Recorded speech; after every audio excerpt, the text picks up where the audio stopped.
China's influence in South Asia has been growing. I mean, even Bangladesh, our next door neighbor, depends almost 70% of its defense equipment comes from China. Yeah, but that's not new. That's not new. That's not new. That's actually going on for 40, 50 years. Yeah. So there's that. There is also Maldives, which has completely gone into the Chinese sphere. You had the Maldivian foreign minister in Delhi today. You met him today. What were the discussions on? No, look, I don't, first of all, I don't agree that any country has gone into any other country's sphere in the kind of sweeping way in which you said. Because that's not the reality of how politics actually works.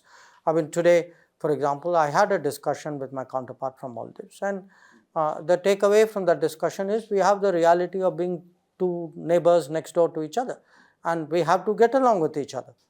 It's in our mutual interest to do so. But when you speak about a Chinese presence in our neighborhood, depending on which point of history you want to pick, I can show you some Chinese presence. But let me give you some of the milestones. You take Sri Lanka. What was the turning point? The Hambantota port. Which year? 2008. Maldives.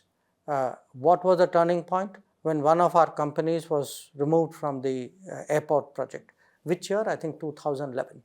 Okay. If you look at Nepal? No, look at Nepal. I mean, a lot of it actually goes back even to the times of the monarchy.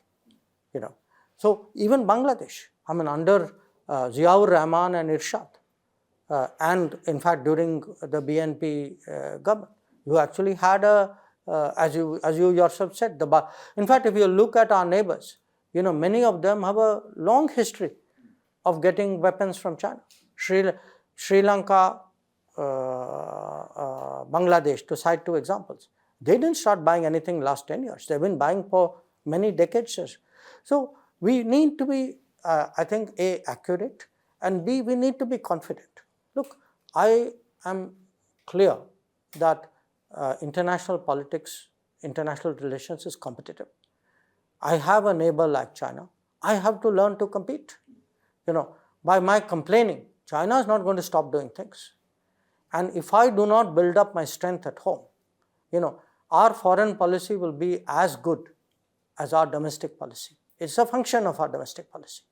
That if I can actually build up my economy, if I can actually build up my manufacturing, if I can create the kind of capabilities which today I'm trying to do, I think you're going to find that foreign policy has much more resources and much more tools in its toolkit to actually influence the world.